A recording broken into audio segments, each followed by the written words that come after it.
prvi put sam stavila film sama u aparat.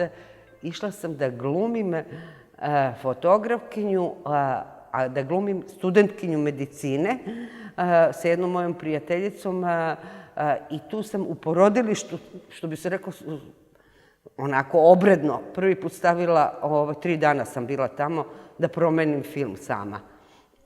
I to smo otišle nas dve u toalet da ne vide ovi ostali, da ja ne znam da slikam.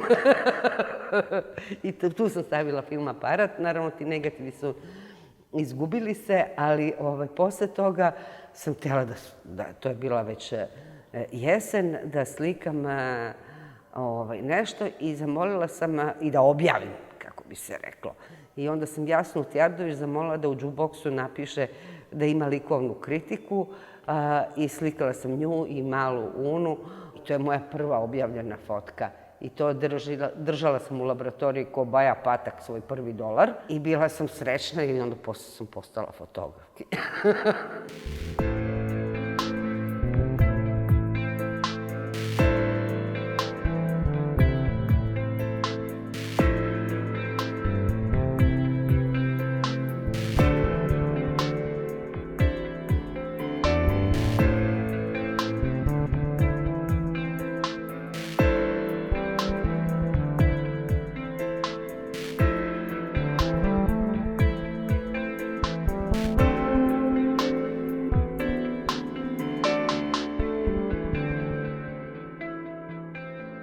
Kad je Tito umro,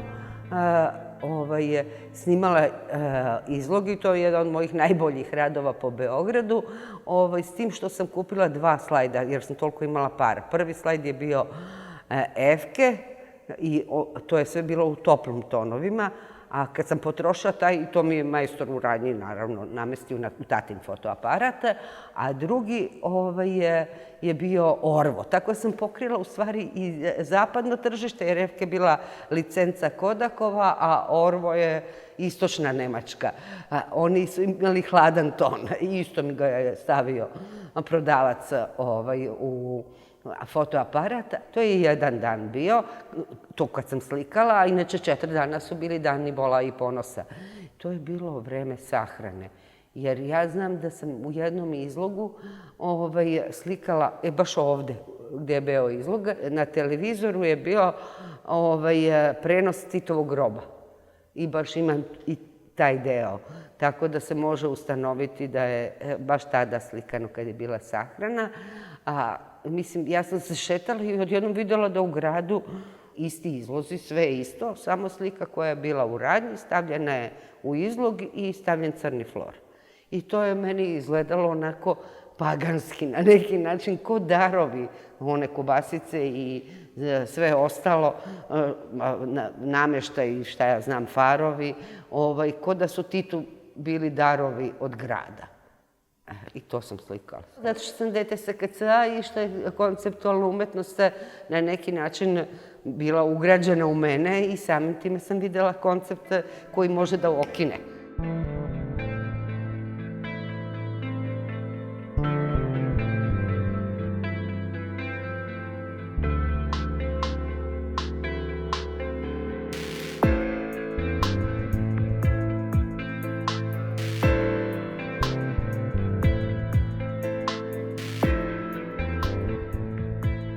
Ja sam od onih koji kad dobiju domaći naprave umetnost. Trebala sam se učlanim u udruženje primenjenih umetnika, pa je bila, na primer, jedan deo zadatka materijalizacija. I ja napravim memorabilije ili ti porodične uspomene, te je bilo zastupljeno i staklo sa refleksom, i fotke, i kamen, i sve ostalo. U stvari, prvi moj takozvani umetnički rad je bio to. Ta materijalizacija, u stvari sam napravila aranžmane neke, privatne.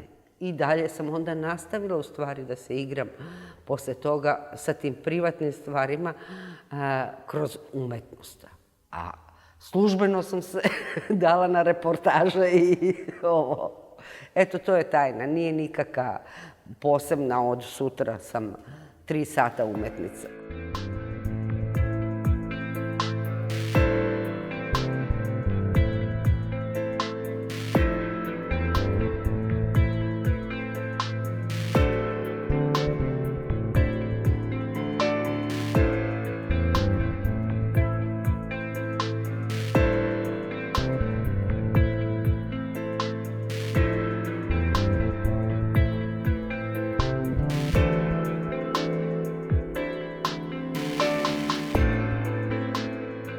Tad sam počela da radim već za Jukebox i za Start i za Svijet, ženski časopis i za omladinske novine i tako redom.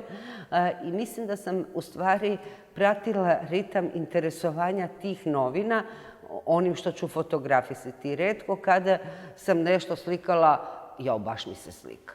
Mislim da sam imala dovoljno posla da slikam, zato što moram da slikam. I samim time, pošto je taka scena bila, ili intervjui ili dešavanja, su ostali zabeleženi. Retko ko je slikao iz svog užitka baš. Mislim, nešto slikaš, u stvari privatne fotke slikaš. Ali meni je život bio vrlo često pomešan privatno i službeno. I sticajem okolnosti imam gomilu slika nekih večera zajednički kod mene sa raznim ljudima koje sam inače i slikala pre toga. A i pre toga se družila sa njima. Ili dođe novosadska scena i likovna i muzička, pa nešto slikam na zbini, nešto ovako i onda kolektivni portret, koji u suštini nikad nije nešto naročito, njih 50, pa pomešano i Beograd i Novi Sad, ali sad kad prođe vreme, odjednom postanu drage fotke, jer dobro, nekih nema, a neki su sada matori ljudi. Imam, na primjer, fotke 80. godina, Gordan Kičić odlazi prvi dan škole i sad sa porodicom se slika, bili smo prijatelji porodični i sad smo. I sad svi se oni uparadili, a Gordan ovako gleda. I sad prošlo vreme, Gordan dobio čerku, čerka ide u prvi razred škole i sad se slikamo ponovo na istom mestu i svi oni koji su živi i novi se slikaju na tom mestu. Tako isto Mrđan Bajić kao mlad pored Meštrovića, 80-ih i 90-ih pored Meštrovića kao, ili 2000-te, više ne znam, kao mator, što bi se reklo.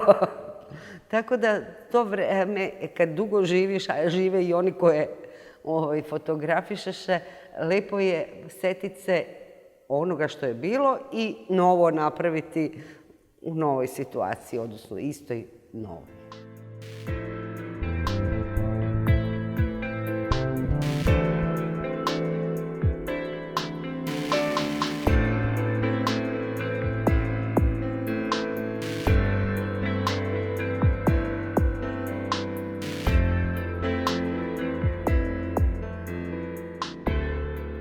To su bili ratovi, praktično. I ratovi u celoj zemlji, a isto tako naši mali unutrašnji ratovi.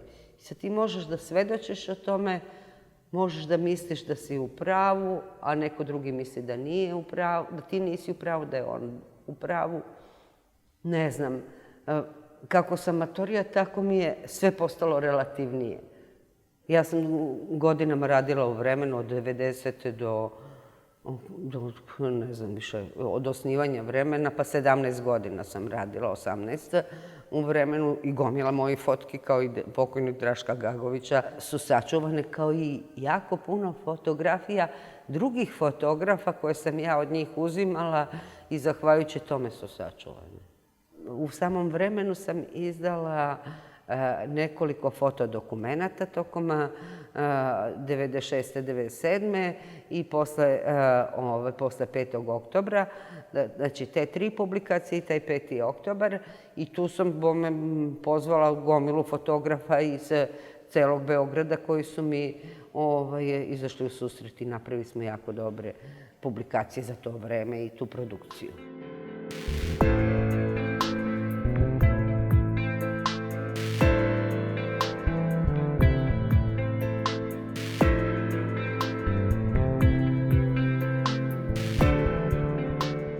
Kao urednica bilo je bitno da imam fotografiju sa događaja, a posle da izaberem, ako imam više, onu koja mislim da je bolja za novine. A što se tiče ovih publikacija, tu je bilo stvarno jako puno materijala i bilo je teško odlučiti. U stvari, printala sam pa sam slagala sistem kako da dobijem ritam u samoj publikaciji, a i da pratim hronologiju. Nisam nikad imala potrebu da to bude fenomenalna fotka tehnički.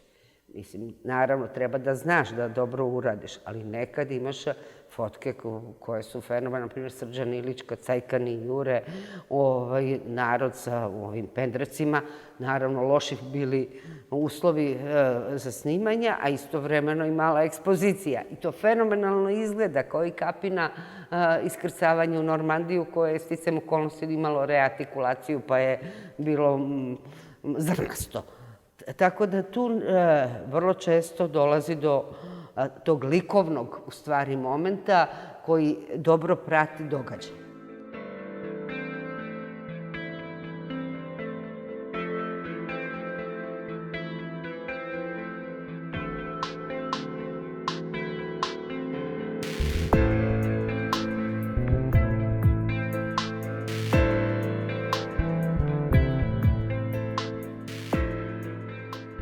Arhiva je ogromna i ne znam kako ću je srediti. To je još uvek haos.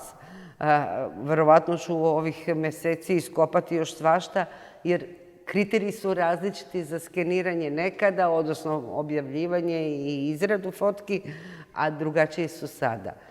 I vreme je prošlo i svest je verovatno drugačija. Ja znam da sam uvek poštovala kao crni kvadrat, da ostane pun kadar i sve važna bila.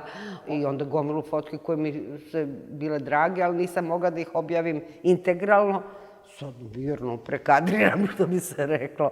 Tako da svakake stvari se dešavaju, i vreme i pristup fotografiji, i na kraju krajeva to su sve analogne fotografije, i 80-ih i 90-ih veći deo.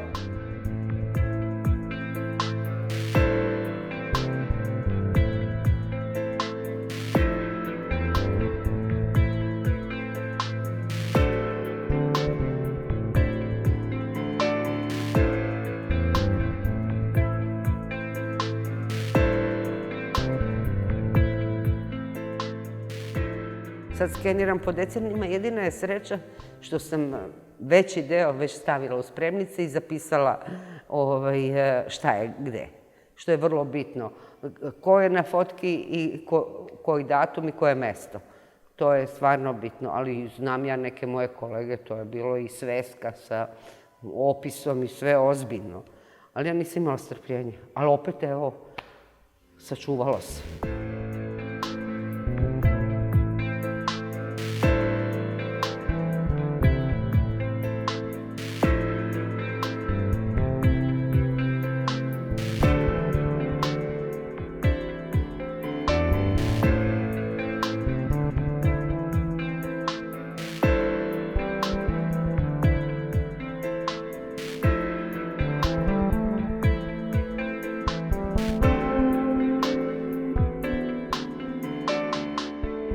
Stvar je u tome bila što sam ja pričala jedno 2 godine, 3, da bi to htjela da radim. I onda me Jelena Vesić pitala, gdje su ti one fotke sa Sutjeske? Kažem, koje su Sutjeske? Pa kaže, ono što si pričala. Pa kažem, nisam slikala još. I onda Branka i Branko Dimitrijević me nateraju da odem na Sutjesku. I ja odem na Sutjesku, zahvaljujući njima, i slikam freske Krste Hegedeš i slikala sam malo pejzaž, ali bez veze. Vratim se ja kući, pogledam materijal, nešto mi nije dobro, ali sam iskombinovala malo pejzaž i freske koje su devastirane. I kažem, Branki, vidiš, ovo bi bilo bolje. Ona kaže, jeste, ajde sad na popravni ponovo na Sutjesku.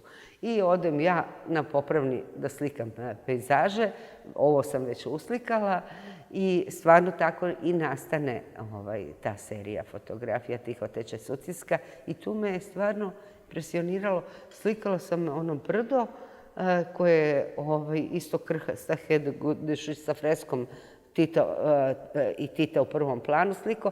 Kad sam spajala tu geografiju, to se tačno uklopilo. Krsta tačno islikao brdašce, nije brdo, planina, koja je tačno takva. A Sutjeska je stvarno divno i danas izgleda, a uspela sam i nju da uslikam.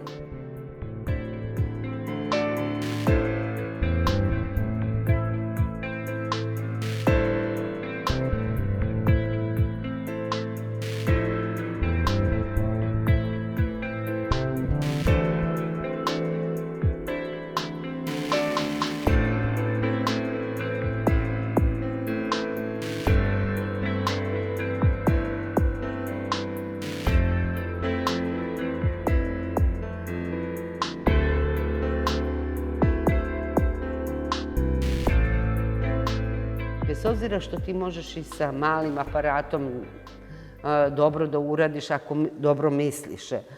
Kvalitet fotografije, a i na mogućnost da nešto snimiš, zavisi i od toga kako oruđe imaš u rukama ili oružje, zavisi šta je. A pojavom elektronike stvarno više kraja nema. I kompjuter.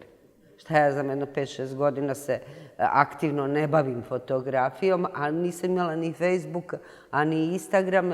S jedne strane je to moja inercija, nije želja za pokazivanjem, već mi je dosta i fotki i svega, a pogotovo još i sad i moji tuđih.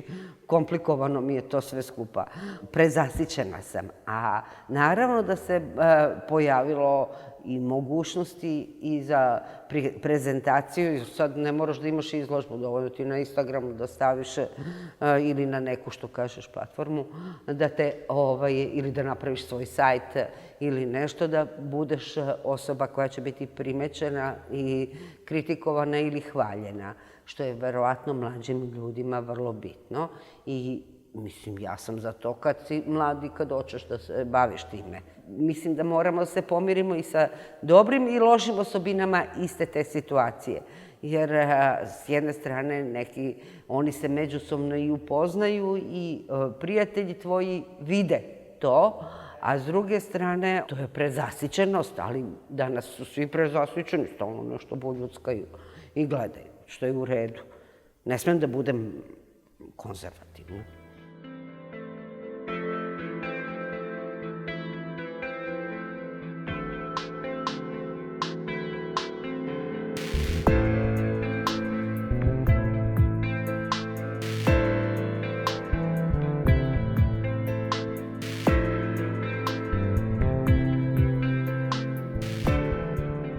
Komercijalna fotografija je, kako bi se reklo, jedan put fotografije. Više koristi fotografiju kao oruđe za neke druge poslove.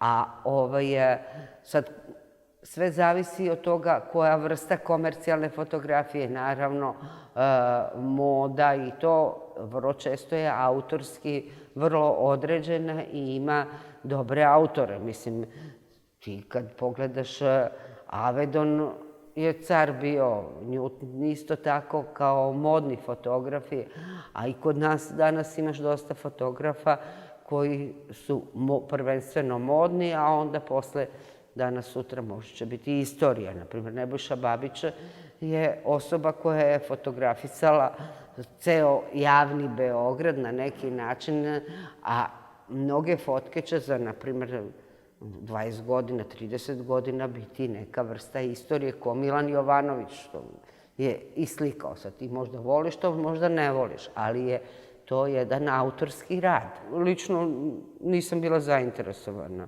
Previše mi je komplikovano jer vuče za sobom i ekipu i ako hoćeš dobro da radiš, moraš da imaš i šminkera i kosmetolога, svašta. A nisam ta, ja sam kućna izrada. Pomoću štapa i kanapa najčešće.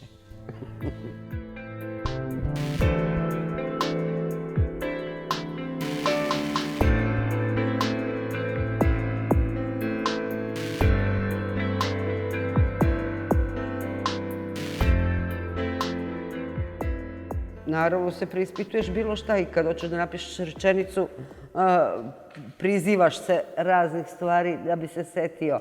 A kod fotografa, sad to moralno, nemoralno, kad nešto slikaš, da li ti je to moralno? Nije, mislim, ti tek naknadno vidiš kad hoćeš da izložiš da li to u redu ili nije. Naravno, trebaš da pomogneš nekome i da fotografišeš i da pomogneš. Imaš onaj slučaj iz Vijetnama, one devojčice napal bombe. Fotografiju je prvo fotografisao, odmah brzo odveo u bolnicu i ostala živa i ima cela priča o njoj. Tako i sa fotografima, ovima koji su na terenu. Ako si čovek, ti ćeš pomoći, ako možeš da pomogneš, a ako nisi, proći ćeš, što bi se reklo. Bilo je raznih priča i oko fotografa. A ja nisam bila u nekoj situaciji da preispitujem da li je nešto u redu ili nije u redu. A dok smo bili, mislim, i sa ovim digitalnim, a i pre toga sa analognim, ti naknadno vidiš šta imaš u aparatu, pa makneš ono što misliš da po tvom pravilu nije u redu.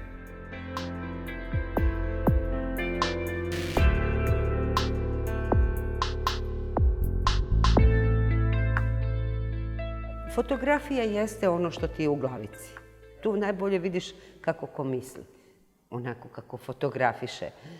Da li je mislio samo o očima ili o banderi koja izlazi iz glave, koja je klasična priča, pazi, da ti bandera ne izađe iz glave. Fotografija je velikim delom misaoni deo priče, a ovo je kvrc.